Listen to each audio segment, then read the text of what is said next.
Muita gente não sabe, mas 17 de maio é o Dia Internacional de Combate à Homofobia. Dentro do âmbito da Constituição brasileira, que diz que todos somos iguais perante a lei, a gente vem justamente questionando essa isonomia, que não existe, né? Um comportamento que no Brasil ainda não é considerado crime. Nós preparamos um programa especial para discutir o tema e mostrar os avanços que os homossexuais têm conseguido dentro e fora dos tribunais. Tudo isso agora no Via Legal.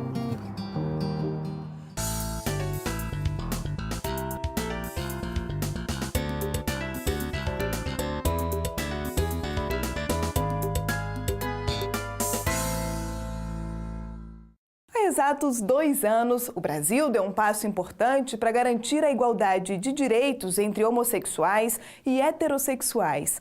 O Supremo Tribunal Federal reconheceu a união estável entre pessoas do mesmo sexo. Desde então, outras medidas, dentro e fora dos tribunais, foram tomadas para que esses casais passassem a ser respeitados como entidades familiares. É um avanço e acho que a gente tem que situar que esse é um avanço não natural. Ele se dá num momento histórico importante, com muita luta política, com muita articulação do movimento social, de esferas da sociedade, que vem defendendo uma sociedade mais justa, mais igualitária, em que as pessoas têm uma condição de cidadania mais plena possível, né?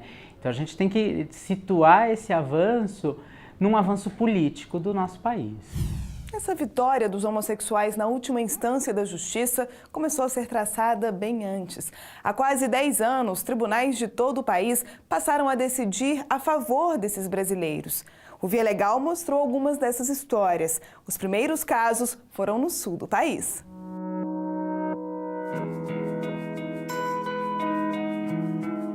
Este taquígrafo deu o primeiro passo para uma grande conquista que chegou a todos os servidores da Justiça Federal na região sul. A possibilidade de incluir companheiros do mesmo sexo como dependentes no plano de saúde. A vitória veio depois de uma ação na Justiça, já que o pedido havia sido negado na esfera administrativa. Tem todas as obrigações que qualquer cidadão brasileiro, serventuário da Justiça, tem. Eu acho que o mínimo que eu poderia exigir era ter os mesmos direitos. O processo, encabeçado pelo Sindicato dos Servidores Públicos, foi julgado em 2006 e serviu de inspiração para essa funcionária da Justiça do Trabalho. Ana entrou com uma ação individual para garantir pensão em caso de morte e inclusão da companheira no plano de saúde. A gente não quer que as pessoas entendam, aceitem ou gostem do relacionamento da gente. A gente quer que as pessoas respeitem o relacionamento que a gente tem. Então, primeiro, a questão de exercer o direito de cidadão da gente, de poder viver o relacionamento que a gente construiu. E o segundo, por motivação de amor mesmo, né? Tem aquela frase famosa, quem ama protege. A gente estava buscando a proteção. E foram muitos os processos com pedidos semelhantes e decisões favoráveis a homossexuais. Uma tendência jurídica que, para essa desembargadora federal, garante o respeito aos direitos humanos. As constituições contemporâneas todas dizem muito claramente que não se fará distinção referente a sexo, cor, idade, enfim. Então a Justiça Federal está acompanhando os novos tempos e está reconhecendo a realidade da vida. O tempo passou, mas os órgãos públicos continuaram negando pedidos apresentados por homossexuais. Em 2010, por exemplo, conhecemos Paulo.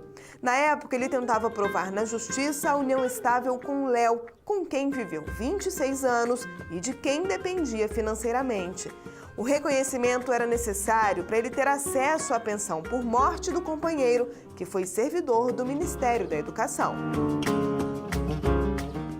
Na verdade, ele já tinha 47 anos, ele não tinha uma vida laborativa, então fica muito difícil. Ele não tinha uma profissão determinada, ele não tinha muitas coisas, ele não sabia fazer muitas coisas. Na verdade, ele era a pessoa que ficava no lar. Larguei tudo, meus afazeres de fora, totalmente. Eu tive que praticamente me dedicar a ele. Um estudo da ONG Leões do Norte, divulgado há 3 anos, fez várias comparações e concluiu: no Brasil, os homossexuais tinham 78 direitos negados, tanto pelo Estado quanto pela iniciativa privada. A gente vem pleiteando o reconhecimento dentro do âmbito da Constituição brasileira, que diz que todos somos iguais perante a lei. A gente vem justamente questionando essa isonomia que não existe, né? essa igualdade de direitos.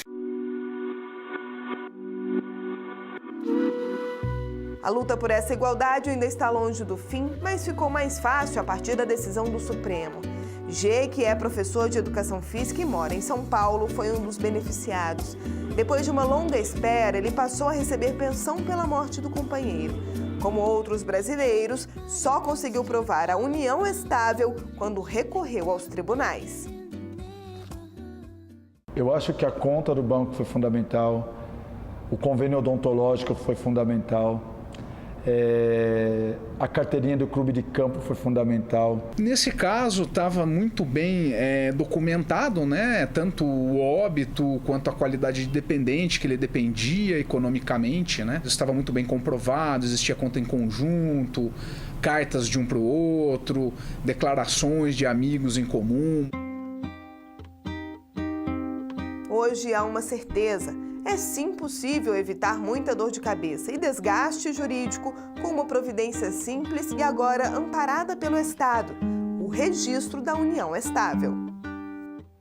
Isso é um documento elementar, então os casais têm que fazer esse documento, é muito importante, porque é com ele que você consegue fazer uso e acessar os seus direitos. Uma das decisões mais recentes garantiu a pensão ao companheiro de um funcionário da Receita Federal no Rio Grande do Sul. Ele conseguiu provar que viveu por 16 anos com um servidor de quem dependia financeiramente. Para o relator do processo, que chegou ao Tribunal Regional Federal, a concessão do benefício é uma questão de respeito aos direitos fundamentais. Essa sentença, então, ela está assentada em 3 pilares, por assim dizer. Em primeiro lugar, a inconstitucionalidade que decorre da discriminação por orientação sexual, primeiro pilar. Segundo lugar, a possibilidade jurídica de que haja o reconhecimento de união estável entre pessoas do mesmo sexo. E ainda, em terceiro lugar, complementando o silogismo todo, então, o raciocínio, que havia comprovada dependência econômica. E o Rio Grande do Sul é mesmo um exemplo quando o assunto é o reconhecimento da união homoafetiva. O Estado foi o primeiro a permitir que as relações fossem registradas em cartório. Isso foi em 2004, uma providência que em estados como o Ceará, por exemplo, só foi tomada agora, em 2013. Outro exemplo de avanço que também saiu do papel no sul do país é a possibilidade de uso do chamado nome social. Desde o ano passado, travestis e transexuais podem tirar uma nova carteira de identidade.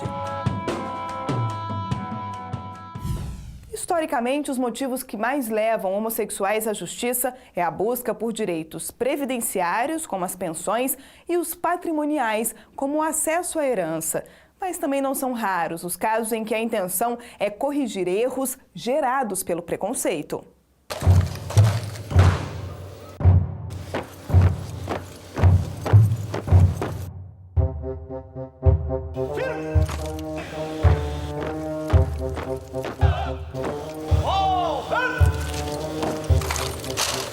É o que diz a lei. Aos 18 anos, todo cidadão brasileiro do sexo masculino deve fazer o alistamento no Exército.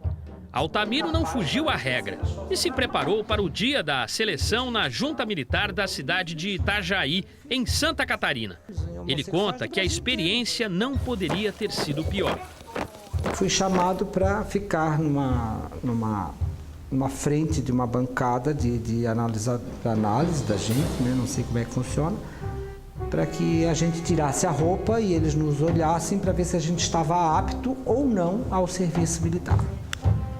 Só que eu travei, não tirei a minha roupa.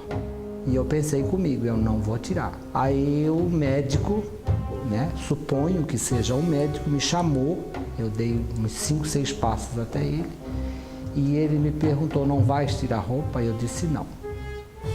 Ele disse, tu és pederasta? Eu disse, não, homossexual. Gerou aquele clima pesado, pegaram aquele megafone e gritaram, chamou o pessoal de animais, mandaram calar a boca e 2 soldados me pegaram pelo braço e me jogaram para a rua. 15 dias depois, Altamiro recebeu o certificado de dispensa. O documento ficou guardado por 23 anos. Só foi usado quando o assistente social precisou preencher uma ficha de trabalho na prefeitura de Tubarão.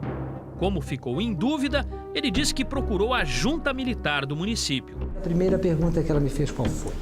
Por que você tem esse certificado azul?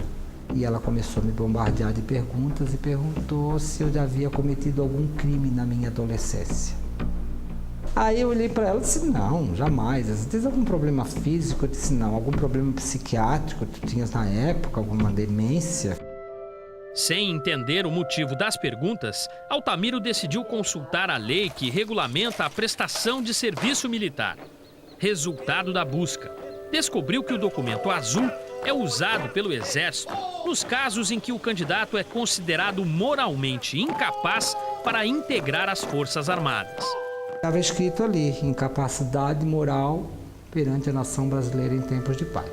Eu chorei muito, perdi o chão. Certificar uma pessoa de incapacidade moral dói na alma. A dor é da alma. Revoltado, Altamiro procurou a Justiça Federal e pediu indenização por danos morais. Outro pedido muito importante para ele é deixar de portar essa declaração, essa identidade de incapacidade moral. Ou seja, a gente pediu a troca do certificado de reservista dele para que conste que ele seja dispensado, né, do serviço militar e não isento, né, do serviço militar pelos artigos que ele foi enquadrado. O caso chegou às mãos desse juiz, que condenou a União a pagar R$50 mil ao assistente social. Além disso, a Justiça determinou a troca imediata do tipo e da cor da declaração emitida pelas Forças Armadas. A própria Constituição de 67 e 69 ela já proibia a discriminação por orientação sexual. E a Constituição de 1988 ela traz todo um rol de garantias relativos ao princípio da igualdade, à não discriminação em virtude de sexo, em virtude de preconceito. Com o novo documento em mãos e a sensação do dever cumprido, Altamiro comemora o que considera uma questão de cidadania. Foi uma grande vitória para mim. O Ministério da Defesa mandou trocar o documento da carteira azul, né, por esta carteira aqui agora, que é a carteira que realmente eu mereço, dispensado do serviço militar. Eu fui à luta por mim e por todos. Cumpri meu papel, sofri, mas cumpri.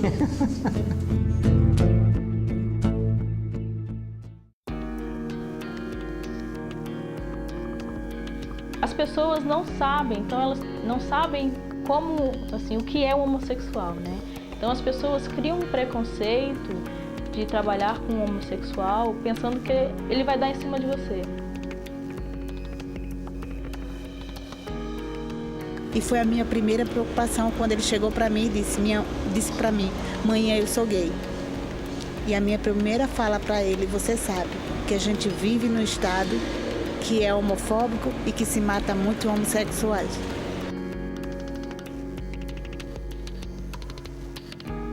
Eu não preciso ser agredido fisicamente para eu sentir que esse preconceito existe.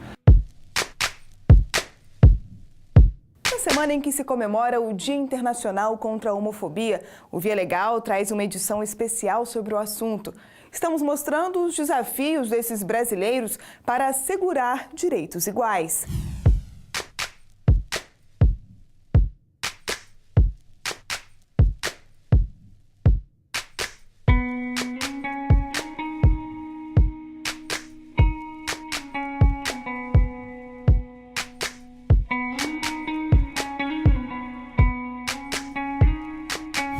17 de maio foi escolhido porque nesse dia, há 23 anos, a Organização Mundial da Saúde decidiu excluir a homossexualidade da lista de doenças. Mesmo assim, você já viu aqui no nosso programa que ainda tem gente prometendo curar pessoas por causa da orientação sexual.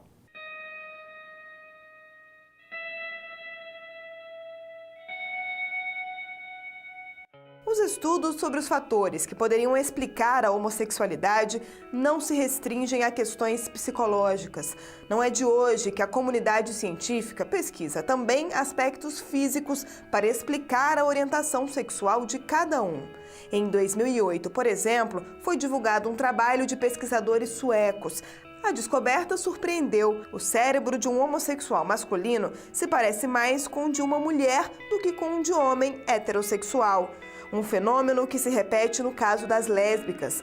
Evaldo, um homossexual bem resolvido, concorda. A pessoa não opta por ser homossexual. Assim como o heterossexual não opta por ser heterossexual e não escolhe por ser heterossexual. Eu nasci homossexual. Mas não é raro encontrar quem discorde dos estudos médicos e trate o assunto sob um outro ponto de vista. Esse pastor de Brasília faz questão de dizer que acredita e prega que qualquer pessoa pode deixar de ser homossexual. Nós temos pessoas na igreja, sim, que transformaram radicalmente o comportamento e decidiram abandonar o homossexualismo e assumiram uma postura heterossexual. E hoje se declaram felizes. Hoje encontrei aquilo que me faz feliz. Perfeito. Se a liberdade de culto garante esse tipo de manifestação dentro das igrejas, nos consultórios de psicologia a promessa de cura é proibida desde 1999. Mas a medida está longe de ser consenso. Em 2010, uma profissional que insistia em prometer a cura para homossexuais foi punida pelo órgão de classe. O Conselho Regional instaurou um processo administrativo no âmbito da autarquia, um processo ético disciplinar, que culminou num julgamento posterior em grau de recurso do próprio Conselho Federal de Psicologia, condenando essa psicóloga à pena de censura pública, por estar em desacordo com a boa prática profissional. Ela recorreu aos tribunais, mas não conseguiu se livrar da pena, a censura pública. Para a Justiça Federal, a psicóloga fazia um julgamento moral da orientação do paciente. Alguns profissionais que dizem que as homossexualidades produzem sofrimento, então por isso se faz necessário tratar para que não sofra. Só que esses colegas que topam e afirmam essa perspectiva, eles sequer fazem uma análise de conjuntura do quanto que o estigma social e o preconceito social é que produz sofrimento e não o desejo em si. No ano seguinte, o assunto voltou à Justiça, desta vez no Rio de Janeiro, onde o Ministério Público Federal questionou parte da resolução do Conselho de Psicologia. Para o procurador, não se pode proibir um profissional de ajudar um paciente que procura atendimento com a intenção de mudar a orientação sexual. Se alguém vive a homossexualidade, mas por alguma questão interna, pessoal, deseja assumir-se e viver apenas a heterossexualidade, este cidadão tem todo o direito de buscar um atendimento de um psicólogo e consolidar a opção que ele realmente deseja viver. Mas também nesse caso, o entendimento judicial foi favorável ao Conselho, ou seja, vale a regra que proíbe a promessa de cura.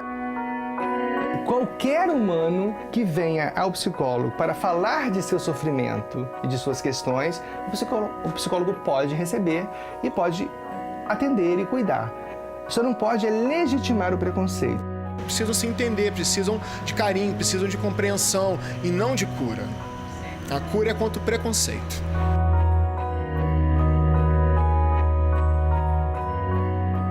Desde 2006, está no Congresso o projeto de lei 122, que classifica como crime de ódio e preconceito a prática da homofobia.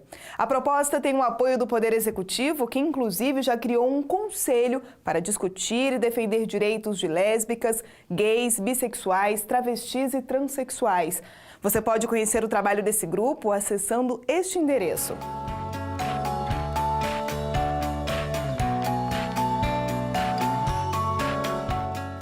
enquanto as mudanças não chegam à legislação, os avanços continuam saindo dos tribunais. Recentemente, o Superior Tribunal de Justiça encerrou uma discussão que também já rendeu muita polêmica. O tribunal entendeu que as varas de família são competentes para julgar ações envolvendo casais homossexuais. Quando a gente fala no avanço da garantia de direitos da população LGBT e dos casais homoafetivos, a gente está falando na necessidade de uma reorganização social completa. A gente está falando numa reorganização que passa por políticas públicas, pelo acesso à escola, pelo acesso a serviços de saúde, pelo acesso à justiça, em que essas pessoas, esses casais, deverão acessar os mesmos serviços que estão postos e são propostos para toda a população. Acho que esta é uma maneira da gente possibilitar uma real inclusão social, política, econômica desses casais, dessas novas famílias. Se o amor entre um homem e uma mulher pode, por que entre dois homens ou entre duas mulheres não pode, né? O que esse amor tem de diferente?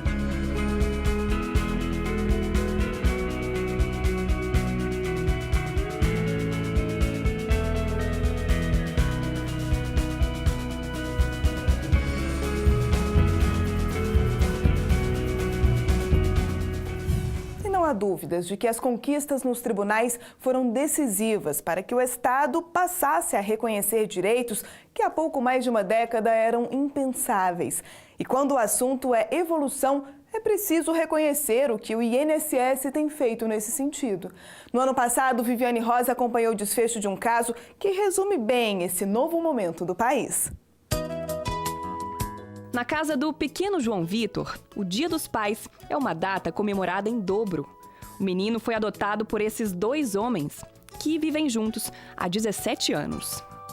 No Dia dos Pais é 2 presentes na escolinha, né? No Dia das Mães a avó normalmente vai lá representar, né? E no Dia dos Pais é sempre 2 presentes. Na realidade, ele só quando crescer vai ter essa despesa, né? Vai ter que ter. João entrou para a família quando tinha apenas 3 meses e em 2 anos de convivência transformou a vida do casal. Olha, eu não consigo nem imaginar a nossa vida sem o João hoje, sabe? Não tem o que dizer. Ele veio, é um anjo transformador, sabe? Veio para iluminar todo... não é um amor sem tamanho. O desejo de adotar surgiu dos trabalhos voluntários em abrigos que atendem crianças abandonadas. Eles procuraram o juizado da infância e garantem, foram tratados como qualquer casal. Depois de serem considerados aptos, esperaram 1 ano por João. Os dois lembram, foi amor à primeira vista. A gente chegou lá, essa joia rara aí. Ele tava no meio e agarrou o Lucimar aqui assim, eu aqui assim, né? E ficou abraçado, e ficou segurando, e nos olhando. E as assistentes sociais desatinadas aí, né? Elas ficaram numa emoção assim que elas moveram o mundo para que a gente pudesse ser com o João lá naquele dia. Lucimar conta que não entendia nada de bebês e que já no primeiro dia, a caminho de casa, passou por alguns apuros. O neném ficou comigo no carro e daí a pouco ele começou a chorar. E eu liguei pro Rafa, vem aqui por favor que eu não sei o que fazer, né? Porque como a gente tinha entrado na fila de adoção para uma criança até 5 anos, independente de sexo e tudo, a gente não esperava que viesse o neném, podia vir com mais idade, que seria o mais normal, digamos, né? Hoje o casal garante, tira tudo de letra. Não, hoje em dia a gente até dormindo já troca a fralda dele. Esse aprendizado foi ainda mais difícil porque quando João chegou, nem Rafael nem Lucimar puderam se dedicar ao filho em tempo integral. Conseguiram apenas 10 dias de folga e logo tiveram que voltar ao trabalho.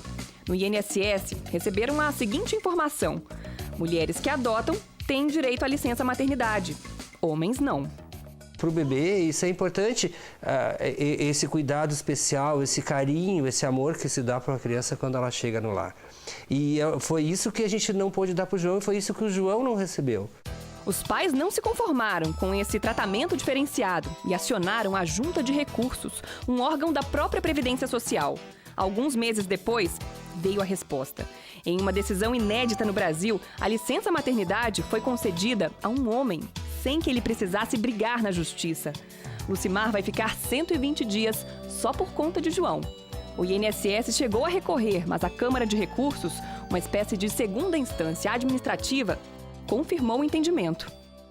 A Lei de Benefícios da Previdência Social, 8.213, ela é de 1991. Então, em 91, a relação homoafetiva não tinha os efeitos reconhecidos, jurídicos reconhecidos. Isso vai ocorrer agora, recentemente, com a decisão do Supremo Tribunal Federal. Só que a letra da lei ficou em 91, né? E a sociedade avançou. E se a gente continua aplicando apenas a letra da lei, quer dizer, apesar da sociedade ter avançado, então a gente vai cometer injustiça. A Previdência também levou em conta outro aspecto. Tão importante quanto respeitar os direitos dos homossexuais é garantir a proteção da criança. O direito não é só do segurado, é também da criança, de ter esse primeiro contato com a família. Então, o Estatuto da Criança e do Adolescente estendeu ao filho adotado os mesmos direitos do filho nascido na família biológica. Juntas há 4 anos, Eridan e Valesca também têm uma filha adotiva. Elas consideram a decisão um avanço e defendem. Mais importante que julgar quem está no papel de pai ou de mãe é respeitar o direito da criança. Eu acho que o amor é o foco, independente, sempre, seja numa adoção, seja numa relação afetiva. Os direitos têm que ser reconhecidos porque formou-se o vínculo do amor. Independente se a família é formada por um pai solteiro, por um pai homossexual, né? Não interessa, é o vínculo familiar que é o bem mais precioso que a gente tem que focar. A mudança de postura da Previdência é mesmo um marco, mas quem entende do assunto não tem dúvidas. Os homossexuais só vão ter todos os direitos garantidos sem precisar recorrer à justiça quando o país alterar a legislação. Hoje as leis não permitem, por exemplo, que esses brasileiros incluam os companheiros como dependentes no plano de saúde e nem recebam pensão por morte. É um desgaste, é cansativo. Tudo na sua vida você tem que brigar. Somos assim e queremos ser reconhecidos como tal e respeitados como tal e que os nossos filhos também sejam. Para esta juíza, que recentemente concedeu a 2 mulheres o direito de se casarem no civil, o Congresso já deveria ter começado a discutir essas questões. Na avaliação dela, o descompasso das leis brasileiras é o pior tipo de discriminação que o país pode impor aos homossexuais. A família hoje não se resume a homem e mulher mais. E a nossa legislação ainda está parada no tempo nesse sentido. Isso precisa ser enfrentado pelo Congresso Nacional. Enquanto o Congresso não se pronuncia, Rafael e Lucimar comemoram a decisão inovadora da Previdência. A licença maternidade demorou, mas chegou acompanhada de muitos significados. Para a gente conseguir essa licença foi excelente, sabe? Veio para mudar realmente, né? Valeu a pena, sabe? Já valeu no início pro João estar com a gente, que é o menino iluminado, o anjo. O João está desempenhando bem aquilo porque ele veio ao mundo, né? Para mudar realmente, e ele está mudando.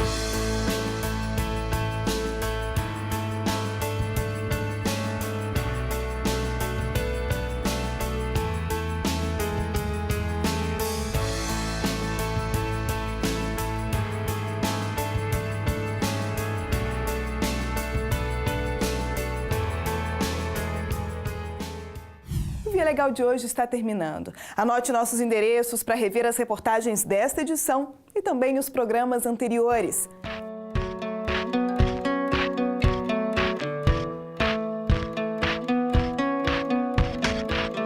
Na próxima edição, você vai conhecer outras histórias de brasileiros que realizaram sonhos, garantiram acesso a benefício e até mudaram de vida a partir de decisões da Justiça Federal. A gente volta na semana que vem. Até lá!